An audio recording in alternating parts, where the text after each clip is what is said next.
Welcome back to Vivekananda School, Nakkalagutta, Hanamkonda. So now I'm going to tell you an interesting and moral story to you. Listen very, very carefully, children. The title of the story is Stepping Stone versus Worshipping Stone.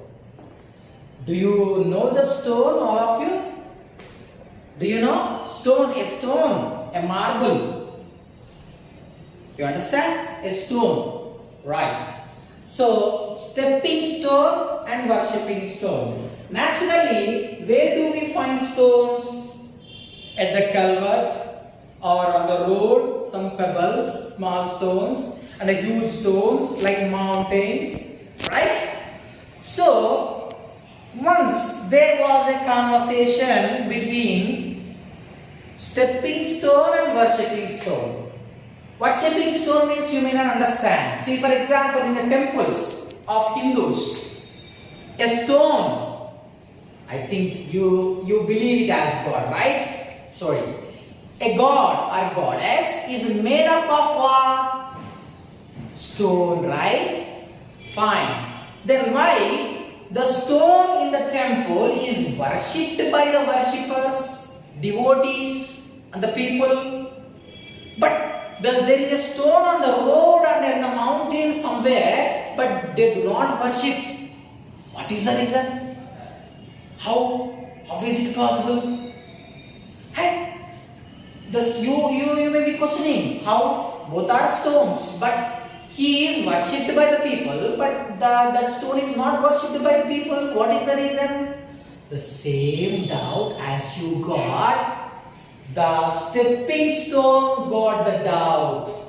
The stepping stone is just in front of the worshipping stone. So it asked one doubt. It directly interacted with the worshipping stone. So he spoke to the God. God, I am the stone, and you are also the stone. Why people are worshipping you and they are kicking me aside and they are stamping over me and like this? They are stamping and kicking me aside and they are coming to you and worshipping you and they are adoring you and rejoicing you. What might be the reason? Then the worshipping stone means the God in the form of a stone, he has replied, yes, my dear friend.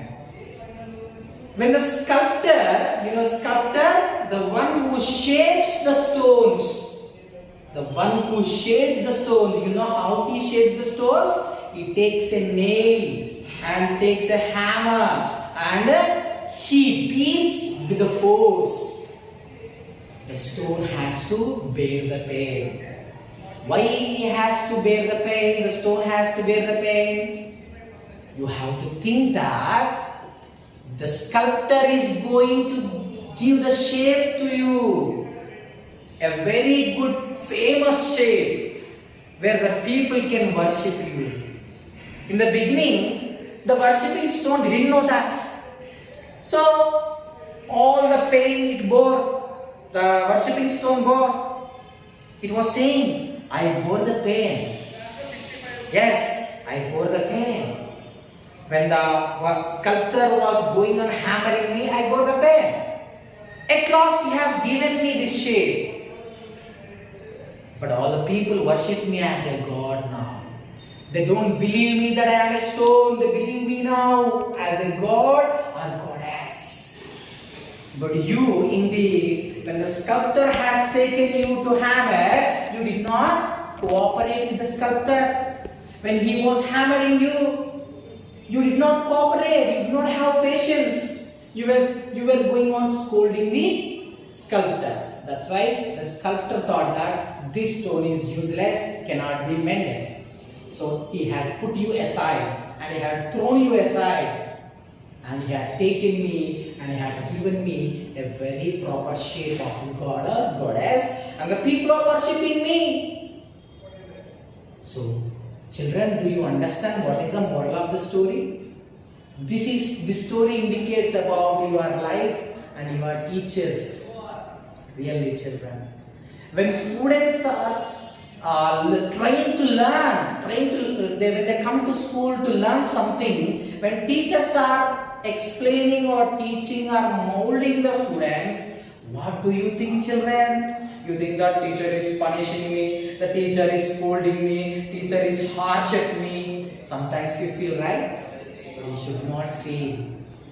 You see the sculptor? Sculptor did not give the shape without hammering. A teacher is like a sculptor of your life.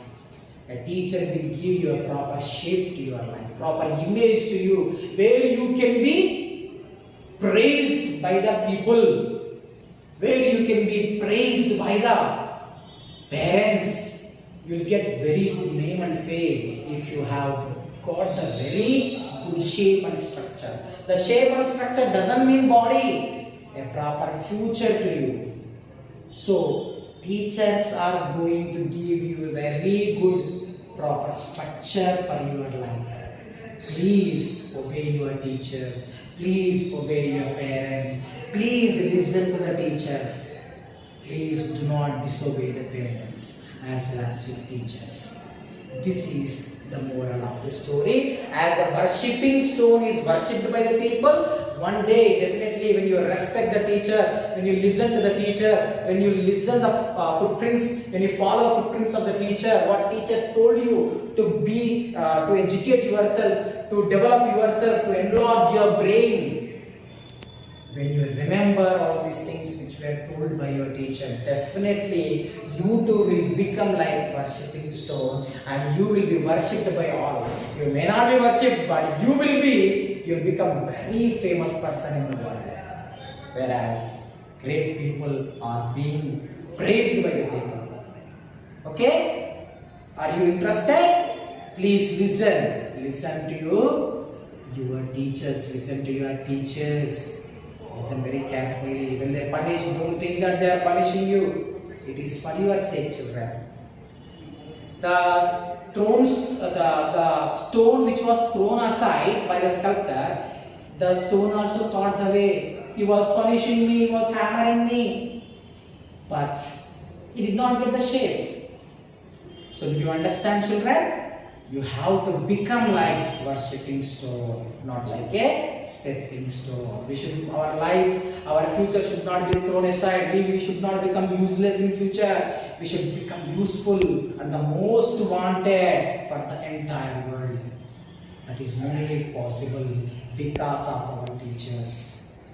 Be careful, study well, all the best.